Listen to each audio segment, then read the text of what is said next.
Howdy, y'all. Welcome back to West of Loathing. I'm sorry. You can't stay mad at me, right? Now when I roll around the ground like this, I'm so adorable. Come on. Everything's okay. We're good. We're good. We're back here in West of Loathing. We're back in Dirtwater. Having basically, I think, accomplished our goals, right? I think we're pretty much ready to go as I belly crawl across the floor back to my room here in the saloon. I'm feeling like things are basically wrapped up. Looking at Pete here, we can talk to Pete anyway, ask him what we do next. I don't know if there's much else left. If I could choose the correct option anyway for any other ideas.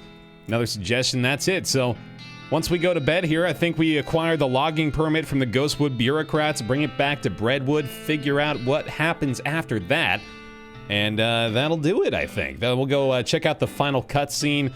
I may have missed some stuff. There's a possibility, I'm sure, that I missed a couple of things that may give us a more perfect end picture, but I'm fairly satisfied, I think, with how we've wrapped it up anyway. There was a bit of anticlimax, I'll say, and that was a little disappointing for me. The necromancer thing, I realized that apparently if I had taken another perk in Nex-Mex or whatever it was, or, like, I think the one that I just got, in fact, would have been enough to, I guess, unlock a new interaction with the necromancer that would have allowed us to, like, replace him or something, so that would have been cool. And then the El Vibrato stuff was all just totally wacky and freaky the entire time, so I suppose I shouldn't have been too surprised when it didn't really wrap up very neatly, but yeah, otherwise, I think all the side quests and all whatnot have been addressed, so let's tap dance our way to sleep, I suppose. You dream that you're locked in jail with an angry bear while fleeing from a giant stag. Suddenly you get married to a huge rock. You wake up quite refreshed and hungry and sober. You catch a glimpse of that creepy portrait and it catches a glimpse of you. You feel like part of you is missing and you have a sneaking suspicion that it was stolen by that portrait. At least it's the vulnerable, weak part. Okay. Well, that's kind of cool. Day 5. We got a few other things we can do real quick before we head out, too. So let me just, well, first of all, let me pop in one quick peek here to the stage one last time. And enjoy the fruits of our labor, because damn if it isn't satisfying. You get the jawbone mixed up in there, we got ourselves a real treat right here. That's nice, that's fancy. I like it. And one thing that we really haven't done at all, that I ought to do, considering I leveled up the damn thing, is play some poker. Those tables full up, no room, here we go. You sit down, a dealer emerges from somewhere in the back and sits down next to you. Ante up. Gives the deck a shuffle and then deals. A hand of cards glides across the table to you. It's a totally garbage hand. 3 tens of spades. Cleverly strategize or grit your teeth. Oh, I gotta cleverly strategize here. Oh, you adjust your strategy based on what you know about your opponent's hand, plus 20% win chance. Second round of betting. Gumptiously raise here. I don't know. Well, I mean, cheating is good. You definitely steal a couple of Wyatt's cards and slip them into your hand. Move on. Forcefully strategize. I like it. You grunt and strain and tear one of your cards in half. Now you have 2 of that card. That's got to be 4 tens of spades. 75 meet and you estimate your chances of winning at around 80%. Well, I mean, gumptiously strategize. That will create 100% there. I can do the math. You furrow your brow and turn over your cards. A Montana straight. Ruth slowly flips her cards over to reveal a reverse full house. Wyatt slowly flips his over to reveal a South Carolina flush. We win. Well, that was satisfying. Tap dance of victory. All right. Out we go. Goodbye, Dirtwater. It was fun. Let's get out of here. Back over to the Ghostwood. Grab ourselves a logging permit. And wrap up our business. Come on now. Tell me there's no more nonsense. I do have, you know what, I've got a small capacity for nonsense, actually. I'll tell you what. If you've got a little bit of nonsense, I'm okay with that.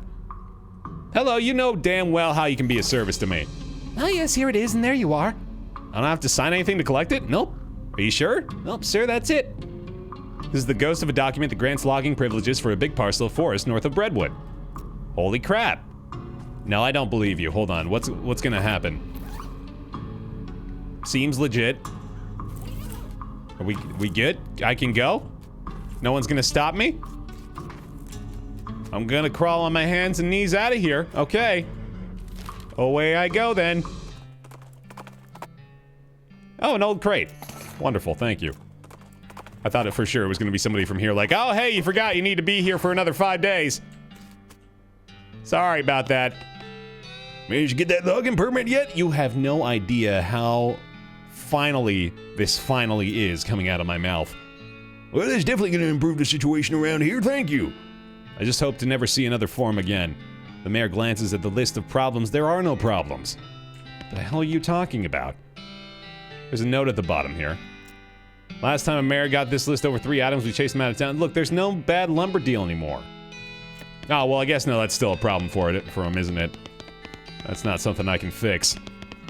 But there we go. We did it. Breadwood is saved. I feel good about myself. Take my leave. That'll do. Well, alright. Off we go to Frisco, folks. That's a wrap. You find some rough wooden cross stuck in the ground with the words "some jerk" carved in them. Oh, it's definitely a grave, yep. Yay, free grave stuff. Oh, how wonderful. Alright, y'all. Later on, Smee. Thanks for the compliments. Makes me feel good.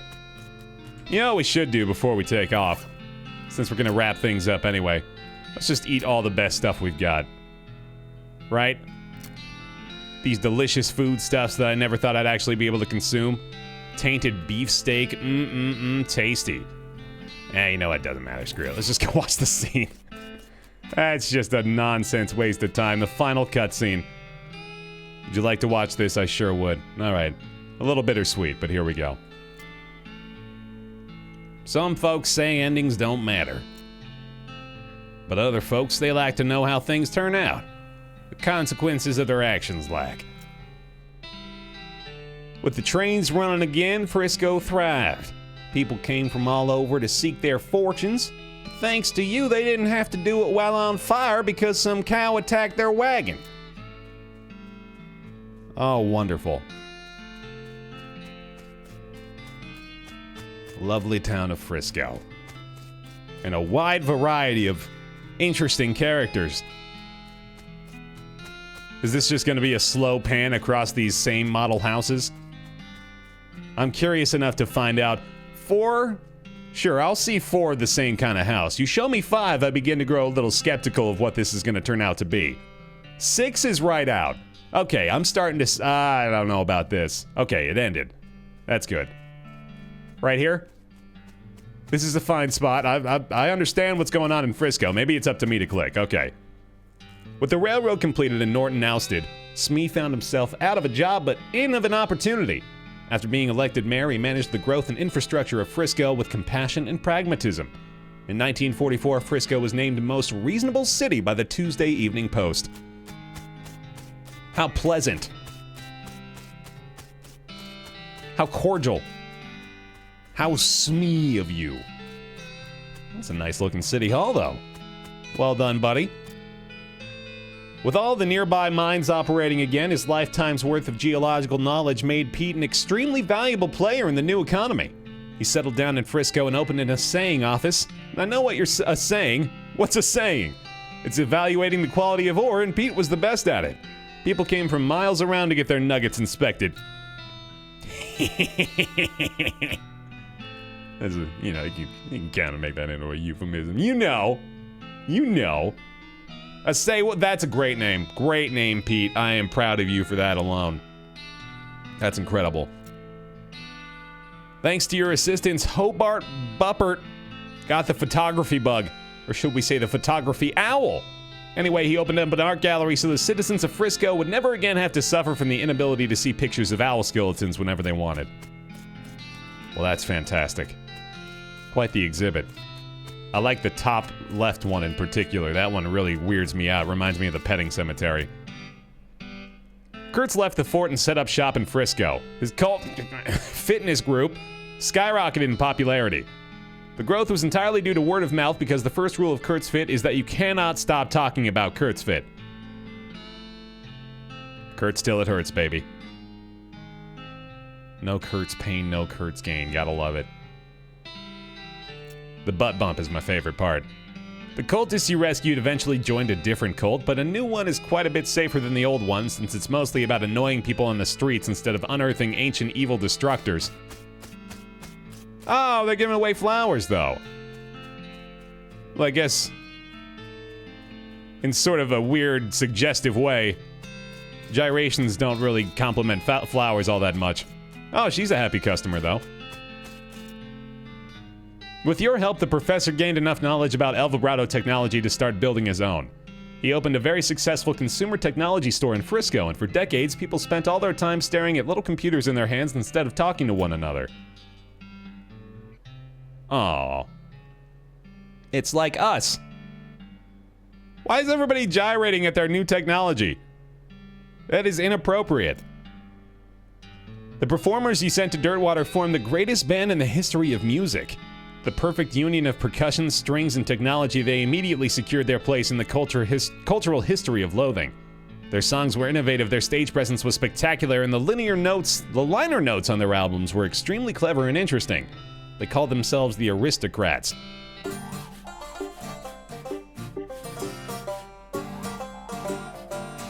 Oh, I love this. This is my proudest accomplishment by far. This is lovely. You solved all of Breadwood's problems. With the increase in morale and civic resources, they were able to clear the weeds from the road and fix the well and the broken hitching post.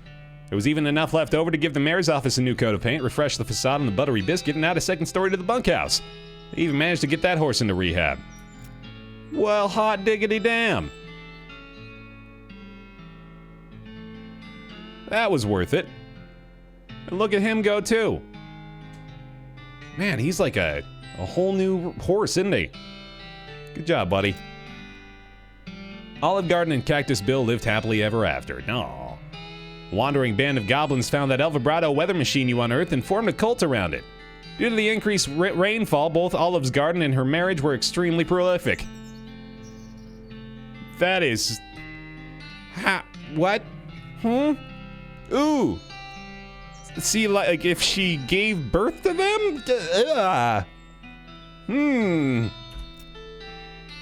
Chuck continued to run his blood and breakfast without incident, accident, scandal, or allegation for many years.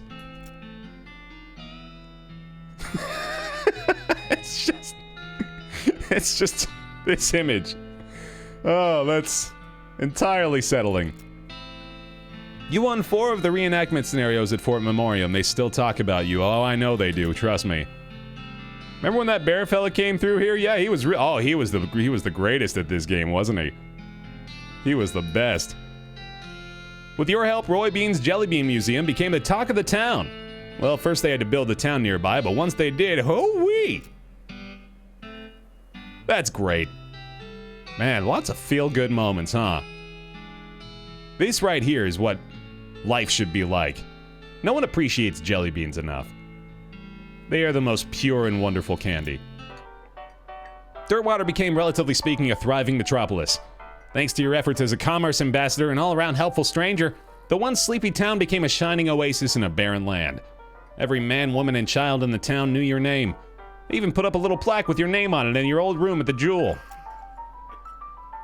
Well, that's nice.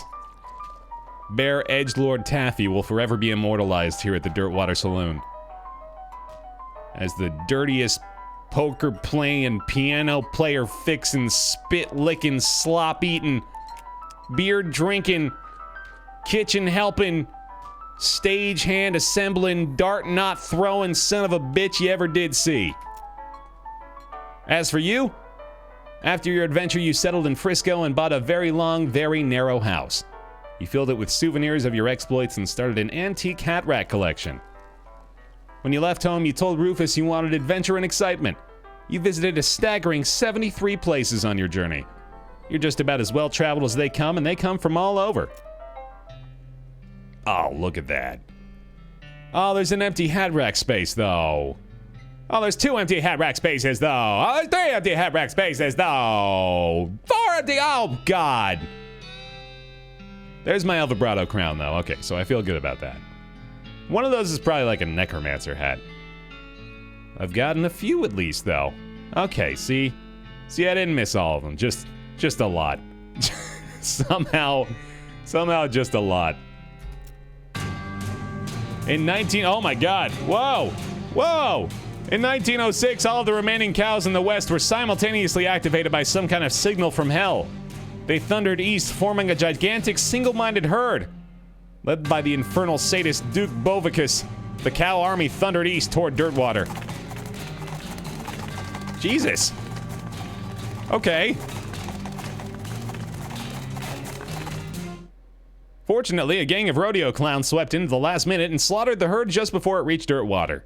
Unfortunately, all of the townsfolk of Dirtwater had a hard time sleeping for pretty much the rest of their lives. Seriously, it was a grisly sight that we don't get to see. Thanks to your cleverness, the world is not destroyed 420 years later. On the contrary, it remains undestroyed for millennia. Future generations don't know that they should thank you, but they definitely should. Oh, snap. Oh, is this the closure I seek?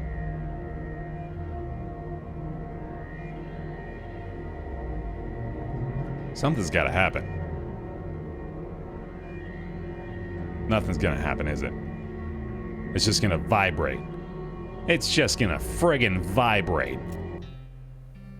Thank you for playing. Thank you for vibrating.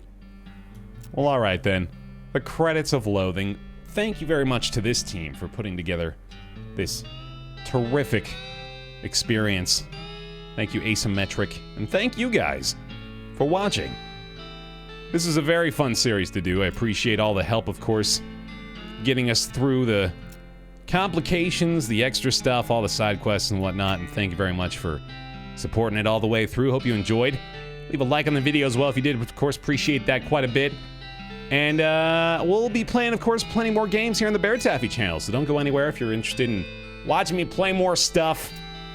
Sure, we'll have plenty more of that here. Go ahead and subscribe if you haven't already, but if you have, well, thank you for doing that. And there you go. Hey, look at that. In-video ad Kingdom of Loathing, which has got my recommendation, even though I've never played it myself, but if it's anything like this, I'm sure it's a great time. There we go. We'll end ourselves up in Frisco. The final cutscene having played out. And as much closure, I think, as we can garner from this. Thank you very much for sticking through it. Appreciate that a lot. I'll see you in the next game.